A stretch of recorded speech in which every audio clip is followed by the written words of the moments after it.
Hello everyone, this is Anitha Sakthi. இது எதிர்பார்த்த காதல் எபிசோட் நம்பர் 7. வாங்க இன்னைக்கான எபிசோட்குள்ளே போயிடலாம். ஐயோ, இந்த பழங்காலத்து கேரக்டர்ஸ்லாம் ரொம்ப கஷ்டமாக இருக்குது. இந்த பேரெல்லாம் எப்படி தான் எழுதுறீங்க? என்ன பண்ணுறது, வேறு வழியே இல்லை. அப்படி சொல்லி விட்டுற முடியாது.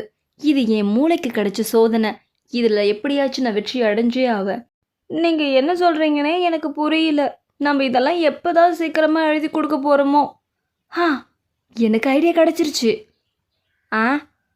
என்ன ஐடியா? என்ன ஐடியானா, நாம் இதை காப்பி பண்ணுறதுக்கு சின்ன மூளையை வச்சு யோசிக்கக்கூடாது, பெரிய மூளையை வச்சு யோசிக்கணும். எனக்கு புரியல. பெருசாக யோசிக்கணும்டி, பெருசாக யோசிக்கணும். நம்ம இந்த வேலையை குறைஞ்ச நேரத்தில் சீக்கிரமாக ஸ்மார்ட் ஒர்க் பண்ணுற மாதிரி யோசிக்கணும். எனக்கு நீங்கள் என்ன சொல்ல வரீங்கன்னு புரிஞ்சிருச்சு மைலேடி. இங்கே எனக்காக வெயிட் பண்ணுங்க, நான் போயிட்டு சீக்கிரம் வந்துடுறேன், சரியா? என்னடி இவ்வளோ சீக்கிரமாவா? டன்டடாய், நீங்கள் கேட்ட பெரிய லார்ஜ் பென்னு, சீக்கிரம் எழுதுங்க. இதில் இப்படி எழுதுனா அடுத்தடுத்த பேப்பரில் அச்சு விடும். நம்ம சீக்கிரமாக வேலையை முடிச்சிடல. இதுதான் ஸ்மார்ட் ஒர்க்கு. இதெல்லாம் எனக்கு அத்துப்படி. என் கிளாஸில் நான் பண்ணாத சேட்டையே இல்லை. நான் அதில் கிங்கு, தெரியுமா? என்னவோ சொல்கிறாங்க, எனக்கு எதுவும் புரியல. வேலை நடந்தால் சரிதான். பாருங்கத்த, அவள் எழுதிட்டாளாம். என்னது இது? முன்னாடி எழுதிருக்கிறாச்சு, பின்னாடி வரைக்கும் விழுந்திருக்கு. ஆமா அத்த, அதனால என்ன பிரச்சனை? என்ன பிரச்சனையா? என்னையே அவ ஏமாத்திருக்கா. உனக்கு இதை கூட கண்டுபிடிக்க தெரியலையா? அவ காப்பி அடிச்சிருக்கிறத காப்பி பண்ணி கொண்டு வந்திருக்கா. இல்ல அத்த, நான் கட் அண்ட் ரைட்டை சொல்லிட்டு தான் வந்தேன். அத்தை இந்த மாதிரி உன்னை பனிஷ் பண்ணியிருக்காங்க, நீ அதை கரெக்டாக செய்யலைன்னா அவங்க கோவத்துக்கு ஆளாவன்னு நான் சொல்லிட்டு தான் வந்தேன் அத்தை. அவன் இந்த மாதிரியெல்லாம் பண்ணுவான் எனக்கு அப்படி தெரியும். இவ ரொம்ப டேஞ்சரத்தை. நீங்கள் ஒன்றும் கோச்சிக்காதீங்க, அது எல்லாமே நான் சீக்கிரமே சரி பண்ணிடுறேன். நான் உங்களோட குட் மருமகல்ல. அவள் சொல்கிறது அவகிட்ட போய் சொல்லு. அவாடி, இப்படி பனிஷ்மெண்ட் முடிஞ்சு சாப்பிட்ற சுகம் இருக்கே, அலாதியாக இருக்கு. ஏன் இருக்காது? ஐயோ பெரியக்கா, இப்போ நீ ரொம்ப சந்தோஷமாக இருப்பியே. ஆனால் ராஜமாதா சந்தோஷமாக இல்லை. ஐயோ தெரிஞ்சு போச்சா? ஏன் சந்தோஷமாக இல்லை அக்கா? ஏன்னா உனக்கு தெரியாதா ஏன்னு? நீ காப்பி பண்ண விஷயம் அவங்களுக்கு தெரிஞ்சு போச்சு. நாங்கள் எப்படி காப்பி பண்ண சொன்னால் நீ எப்படி காப்பி பண்ணி கொடுத்துருக்க? மறுபடியும் அவங்க உன்னை 10 வாட்டி எழுத சொல்லியிருக்காங்க. என்னது, மறுபடியுமா? ஆமாம், இதில் எந்த விதத்தில் முழு செய்யாமல் இருப்பேன்னு நினைக்கிறேன். நான் ஏன் மறுபடியும் காப்பி பண்ணணும்? நான் சொல்லலம்மா, இது அத்தையோட உத்தரவு. அவங்க சொன்னாங்க, நான் உங்ககிட்ட சொல்லிட்டேன். வாடி இங்கேருந்து போகலாம். என்னால் முடியாது. இல்லைங்கக்கா. எந்தெந்த மனுஷங்க இப்படி இருக்கிறாங்களோ. ராஜமாதா நான் செஞ்சதை கண்டுபிடிச்சிருச்சு. இப்போ நான் வேறு வழி தான் யோசிக்கணும். வேறு வழி எதுவும் இல்லை. நீங்கள் இதை சொன்ன மாதிரியே காப்பி பண்ணிடுங்க. இதில் எவ்வளோ இருக்குது, இதை நான் எப்படி காப்பி பண்ணுறது? வேறு வழி என்ன இருக்குது? இதை காப்பி பண்ணி தான் ஆகணுமோ? முடியாது, எனக்கு ரொம்ப டயர்டாக இருக்குது. ஜாங்லி எங்க 2-3 நாளாக ஆளையே காணோம். அவங்க எங்கே போயிருக்காங்கன்னு எனக்கு தெரியாத முதலாளி. அவங்க 2-3 நாளாக வீட்டுக்கே வரதில்லை. என்ன சொல்கிற? இந்த விஷயத்த முன்னாடி என்கிட்ட சொல்ல மாட்டியா?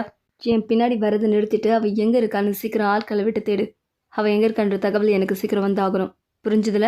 இவன் என்ன பெட்டில் படுத்து தூங்காமல் உட்காந்த இடத்துல தூங்கிட்டு இருக்கா?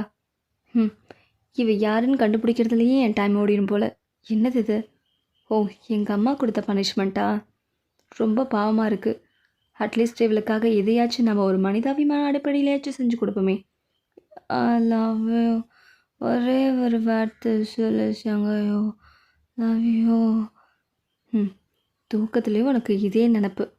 சரி, இவளுக்காக நாம் இந்த ஒர்க்கை முடிச்சு கொடுத்துருவோம் அப்படின்னு சொல்லிட்டு நம்மளோட ஹீரோ ராத்திரி முழுக்க அந்த பனிஷ்மெண்ட் பேப்பரை ஹீரோயினிக்காக எழுதி கொடுத்துட்ருப்பாரு.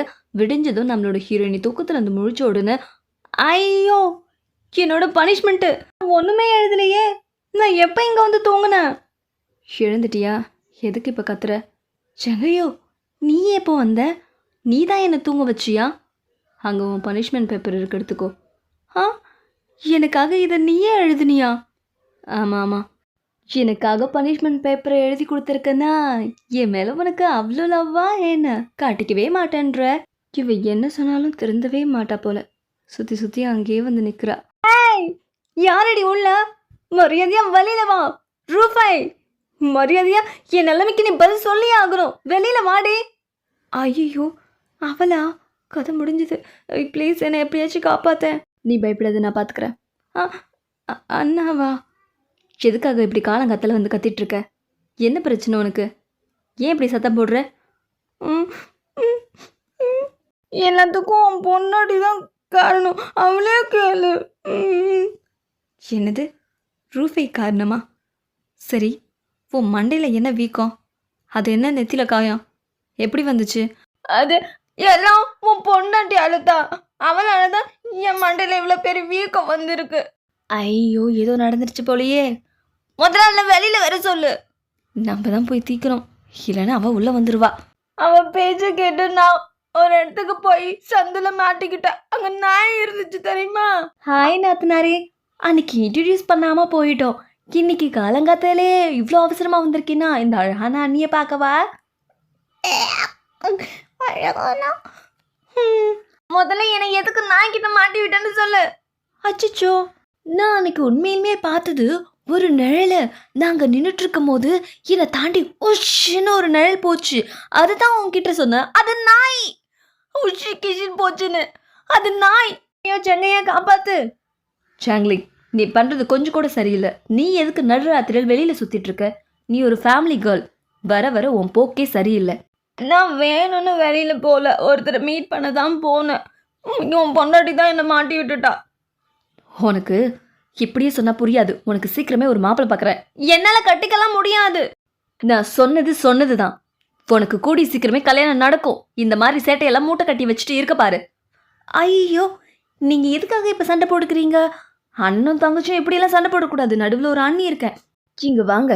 முதல்ல பொம்பளை பிள்ளைகிட்ட இவ்வளோ ஹாஷெல்லாம் பேசக்கூடாது. அவள் போக்கிலே போய் தான் அவளை சரி பண்ணணும். நான் பார்த்துக்கிறேன். என்கிட்ட எல்லாத்தையும் விடுங்க. என்ன நடக்குதுங்க? அது நான் உனக்கு ஹெல்ப் பண்ணுறதை பற்றி தான் உங்கள் அண்ணன்கிட்ட பேசிகிட்டு இருக்கேன். உனக்கு என்ன வேணுன்றது எனக்கு தெரியும். ஏன்னா உன்ன மாதிரி நானும் ஒரு பொண்ணு தானே. உங்கள் அண்ணனுக்கு இதை பற்றியெல்லாம் புரியாது. நான் சொல்லி புரிய வைக்கிறேன். அப்படியா? ஆமாம், கண்டிப்பாக உன்னை புரிஞ்சுக்கிட்டு உனக்கு சப்போர்ட் பண்ணுவார். நீ இவரை பற்றியெல்லாம் பெருசாக எடுத்துக்காத. முதல்ல அவளுக்கு சொல்லி புரிய வை. அவர் கிடக்கிறாரு. அவர்கிட்ட நான் சொல்லி புரிய வைக்கிறேன். நீ உள்ள போ. உனக்கு சப்போர்ட் பண்ண வேண்டியது இந்த அண்ணியோட கடமை. நான் பார்த்துக்கிறேன் எல்லாத்தையும். நிஜமாவா? நீங்கள் உண்மையிலுமே நல்ல அண்ணி தெரியுமா? நான் உங்களுக்காக உள்ளே வெயிட் பண்ணுறேன். போயிட்டா. ஐயோ, ஒன்னால் முடியாததை நான் முடிச்சு காட்டுறேன். அவளை ஏன் வழிக்கு கொண்டு வந்து காமிக்கிறேன்.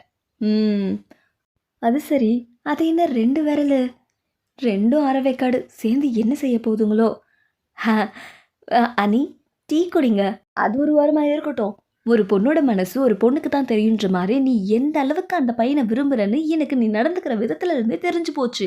அவனை நீ ஒவ்வொரு நிமிஷமும் நினச்சிட்டு இருக்க, ரைட்? ஆனால் அந்த நெருக்கம் இன்னும் அதிகரிக்கணும்னா நிறைய தடைகளை நீ மீறி ஆகணும். முதல்ல அவனை எந்த அளவுக்கு விரும்புகிறன்னு அவனுக்கு தெரியணும். ஆனால் எப்படி அண்ணி? எனக்கு ஏதாவது ஐடியா கொடுங்கள ப்ளீஸ். நீங்கள் என்ன சொன்னாலும் நான் செய்கிறேன். இப்போ கண்டிப்பா. சரி, உனக்கு முதல்ல அவனை எதுக்காக பிடிச்சிது? அதை என்கிட்ட சொல்லு. என்ன நீ இப்படி கேட்டீங்க? பணக்காரங்க இருந்து கொள்ளடிச்சு ஏழை மக்களுக்காக அவன் உதவி செய்கிறான். He's super man, handsome. நீ சொல்கிறதெல்லாம் வச்சு பார்க்கும்போது அவன் மேலே எவ்வளோ பித்தா இருக்குன்றது எனக்கு புரியுது. ஆனால் உங்கள் அண்ணனுக்கு புரியாது, புரிய வைக்கவும் முடியாது. ஆனாலும் நம்ம அந்த விஷயத்தை அப்படியே விட முடியாது. நாம் 2 பேரும் ஒன்று சேரணும். அப்புறம் முக்கியமான விஷயம், என்ன நீ அண்ணன் கூப்பிட தேவையில்ல, ரூஃபைன் கூப்பிட்டா போதுமானது. கண்டிப்பா. அப்புறம் நீயும் நானும் ஒன்று சேர்ந்து நிறைய விஷயங்களை சாதிக்க வேண்டியது இருக்கு. ஃபர்ஸ்ட் விஷயம், அவனை நம்ம காண்டாக்ட் பண்ணணும். 2வது விஷயம், மக்கள் மத்தியில் அவனுக்குன்னு ஒரு தனி சிறப்பை உருவாக்கி பெரிய கூட்டத்தையே உருவாக்கி கொடுக்கணும். அந்த கூட்டத்தின் மூலமாக நீ எந்த அளவுக்கு விரும்புகிறன்னு அவனுக்கு தெரியணும். அந்த கூட்டத்தோட பிரசிடெண்ட் நீயாக தான் இருக்கணும். வாவ், நீ நான் பிரசிடெண்ட், அதுவும் என் ஹான்சம் பாயோட பிரசிடெண்ட். 3வது, அவனை கவரத்துக்கு தற்காப்பு கலை கற்றுக்கணும். இப்போ நான் சொல்லித்தரதை அப்படியே செய். இது மூலமாக அவனை நீ ரீச் பண்ணிடலாம். கண்டிப்பாக நீங்கள் சொல்கிறத நான் அப்படியே செய்வான். அண்ணி, இங்கே என்ன நடக்குது, என்ன செய்ய போதுங்க இதுங்க? நான் சொல்லித்தரதை அப்படியே ஃபாலோ பண்ணணும், புரிஞ்சுதா? ஹீரா, என்ன பார்த்துட்ருக்க? பயிற்சி ஆரம்பமாகணும், போர்டை காட்டு. இப்போ நான் இதை எப்படி உடைக்கிறேன்றத நல்லா வாட்ச் பண்ணுங்க. என்ன ஆ என் மூஞ்சி ஒன்று தான் என்கிட்ட நல்லா இருக்கு. தயவு செஞ்சு மூஞ்சில மார்க் போடாமல் என்னை விட்டுருங்களேன். அடிங்க, நான் எவ்வளோ கஷ்டப்பட்டு பயிற்சி செஞ்சிட்ருக்கேன். இந்த ட்ரெஸ்ஸு வேற. ச்சே, ஐயா, இது இப்படி இருந்தால் நம்மளால பயிற்சி எடுக்க முடியாது. பொண்ணுங்களை கவர்றதுக்கு என்கிட்ட இருந்து நீ கற்றுக்கணும் பிரதர். என்னது இது? இந்த மாதிரி ஒரு காஸ்டியூமை இதுக்கு முன்னாடி வீட்லேயும் சரி வெளியும் சரி நம்ம பார்த்ததே இல்லை. இது ஓகேவா? சூப்பராக இருக்குல்ல? 29 பயிற்சிக்கு இந்த ட்ரெஸ் தான் பர்ஃபெக்டாக இருக்கும். ஆ ஆ ஆ ஆ, நல்லா இருக்கும். அப்புறம் என்ன, சீக்கிரம் வா வா, நீ இந்த மாதிரி போட்டுக்க. ஐயா, எனக்கு வேணாம் எனக்கு வேணாம் எனக்கு வேணாம், நீங்கள் மட்டும் இப்படியே இருங்க. ஏய், நீ எதுக்கு இப்படியெல்லாம் பயப்படுற? நீ பயப்படாத. சரி, நான் பண்ணுறதை மட்டும் அப்படியே வச்சு பார்த்து கற்றுக்க. ரெடியா? ம். இந்த கோலத்தை பார்க்கும்போது பொண்ணால் எங்களாலேயும் சகிக்க முடியல. நான் வந்த விஷயத்தை பற்றி சொல்லிட்டு போயிடுறேன்.